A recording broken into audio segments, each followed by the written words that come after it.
Hello everyone, it's Glenda and welcome back to my channel, Creative Grandma. Do you need some inspiration? Do you need some ideas of new yarns, maybe some new patterns? Well, today's video is about the newest issue of Noro Magazine. This is a knitting and crochet magazine, issue number 24.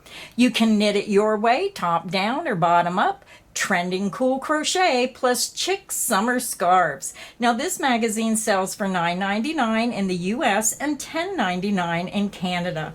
So let's go ahead, open the pages and take a look at the patterns inside. Now what I also like is when you're looking at these patterns, you have to look at this like yarn swatches too. It's a great way to see how some of these colorways in the Noro yarns look when they're worked up. When you open it up, you're going to see the table of contents of what page you can find that pattern on.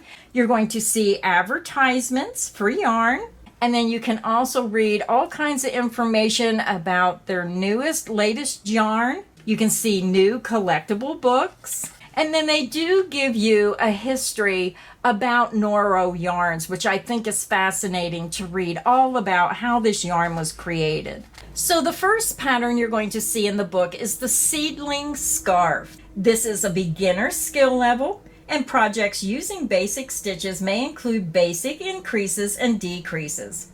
And it's just beautiful. The finished measurement is 86 inches in length by 10.5 inches wide, or 218.5 centimeters long by 26.5 centimeters wide. Just very pretty, and I love pink, so anything with the pink colors I'm gonna love. Now look at these two patterns. Now again, I'm not going to be able to pronounce the names. Right here's the name, WACCAMAW. It's a beautiful spring summer top.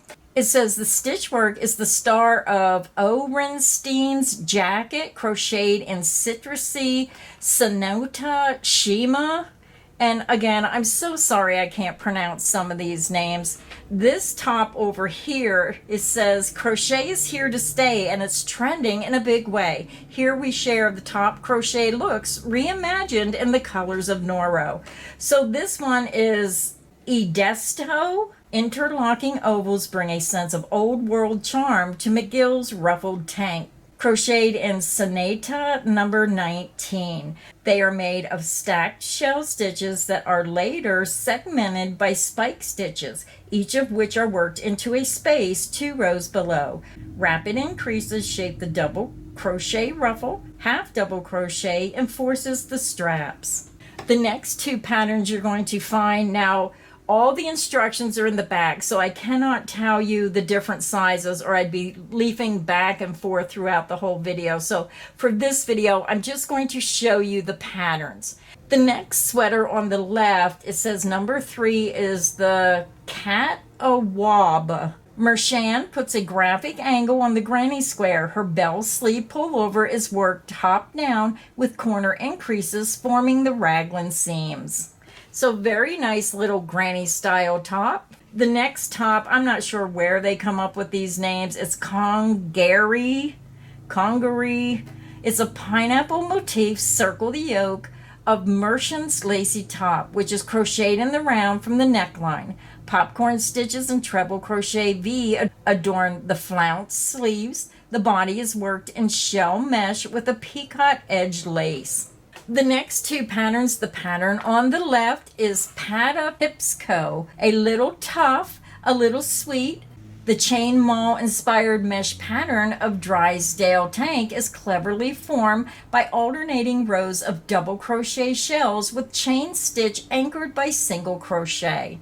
The pattern on the right is the one that was on the front of the magazine, the Heart Pep.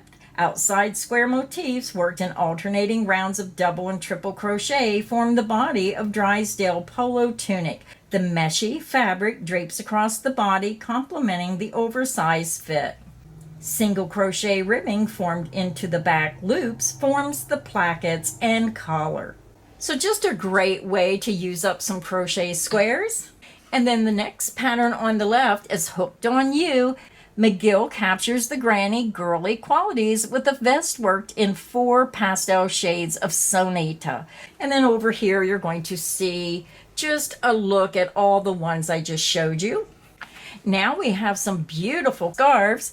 Because you can never knit enough scarves, we're offering 3 in our favorite Akari shades.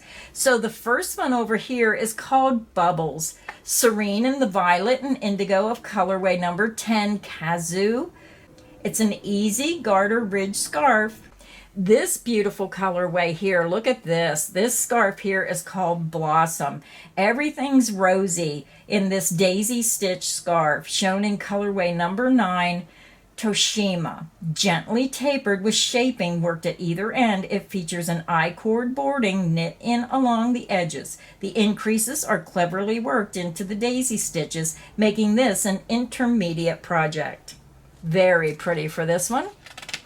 The next scarf is very pretty as well. It's knotted, tie it, loop it, drape it with endless ways to style. It's no wonder the scarf is summer's must-knit accessory. This one is called the Buttercup. Eyelets, anyone? A more complex design. Lace scarf is dotted all over with eyelets divided by 1-stitch columns of reverse stockinette. Look at this next design. This is number 11, called the Corsage. Drysdale top is pretty in violet, Akari number 10, Kazoo.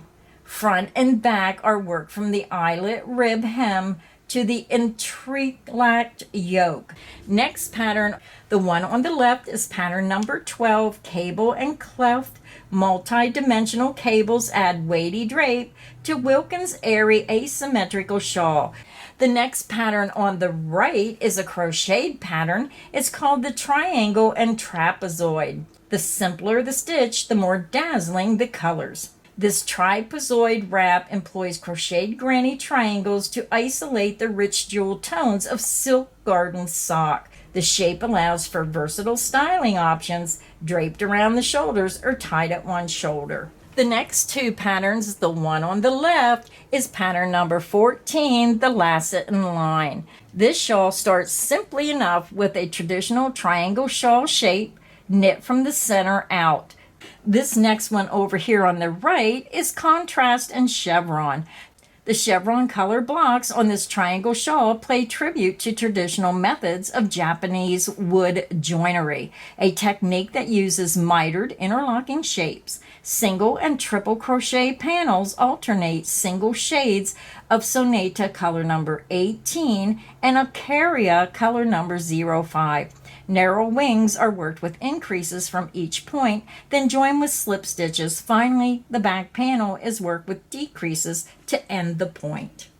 And then there's an article about the great debate. 2 sweaters, both alike in design, are really true opposites. Sharing her design notes, she explores the eternal question of which direction we choose to knit our sweaters, top down or bottom up. So a great article to read. The next 2 patterns, the next one on the left is pattern number 16, and this is Printemps, worked in the round from the neckline.